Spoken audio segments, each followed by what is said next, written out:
October 18వ తారీఖు శనివారము త్రయోదశి, శని త్రయోదశి, పైగా ధన త్రయోదశి కూడా చాలా విశేషమైనటువంటి రోజు. ఆ రోజున ప్రతి ఒక్కరూ కూడా సాయంత్రం వేళ మీ ఇంట్లో సింహద్వారం దగ్గర కుడి వైపు రైట్ సైడ్ ఖచ్చితంగా గోధుమ పిండితో తయారు చేసినటువంటి ప్రమిదలో ఆవు నెయ్యి వేసి దీపం వెలిగించండి.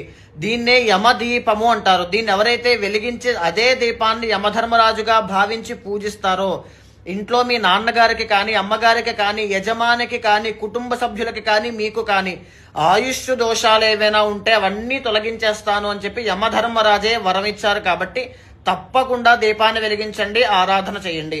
ఇక ఎడమ వైపున అదే రోజున సాయంత్రం వేళ రాగి చెంబు కానీ, రాగి బింది కానీ తీసుకుని అందులో నీళ్లు వేసి ఉత్తరేణి ఆకులు, తులసి ఆకులు వేసి ఆ బిందినే ధన్వంతరి స్వామిగా పూజించడం వల్ల ఇంట్లో దీర్ఘకాలిక ఆరోగ్య సమస్యలు రాకుండా ఇంటెల్లపాది ఐశ్వర్యంతో ఉండేటట్టుగా ధన్వంతరి స్వామి యొక్క అనుగ్రహం వల్ల అన్నీ దక్కుతాయి. అదే రోజు సాయంత్రం లక్ష్మీదేవిని, కుబేర స్వామిని పూజించడం వల్ల రుణ బాధలు కానీ, ఆర్థిక సమస్యలు కానీ ఉంటే ప్రతి ఒక్కటి కూడా తొలగిపోతాయి.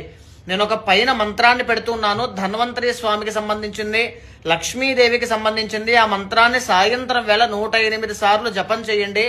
100% రిజల్ట్ అనేటువంటిది కనబడుతుంది. అక్టోబర్